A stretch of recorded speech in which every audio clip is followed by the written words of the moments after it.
ഞങ്ങളിപ്പോൾ US Wyoming സ്റ്റേറ്റിൽ കൂടെ റോഡ് ട്രിപ്പ് നടത്തിക്കൊണ്ടിരിക്കുകയാണ് കേട്ടോ.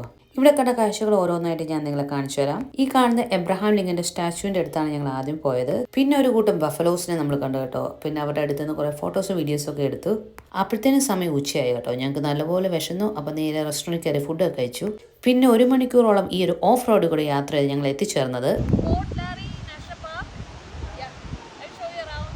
ഈ സ്ഥലം ഭയങ്കര ഹിസ്റ്റോറിക് ഇമ്പോർട്ടൻസ് ഉള്ള ഒരു ഓൾഡ് സോൾജേഴ്സ് സെറ്റിൽമെന്റ് ആണ് കേട്ടോ. വന്നപ്പോഴേ കുറെ കുതിരകളെയൊക്കെ സന്തോഷിപ്പിച്ച് കുച്ചും സന്തോഷം അടഞ്ഞു.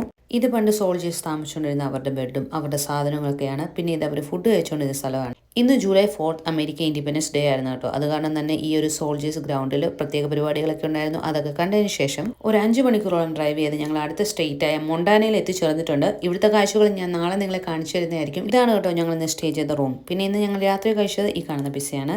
അപ്പോൾ നമുക്ക് നാളെ കാണാം. മൊണ്ടാനയിലെ കാഴ്ചകൾ ഞാൻ നാളെ നിങ്ങൾ കാണിച്ചു തരുന്നതായിരിക്കും. ടാറ്റ ബൈ.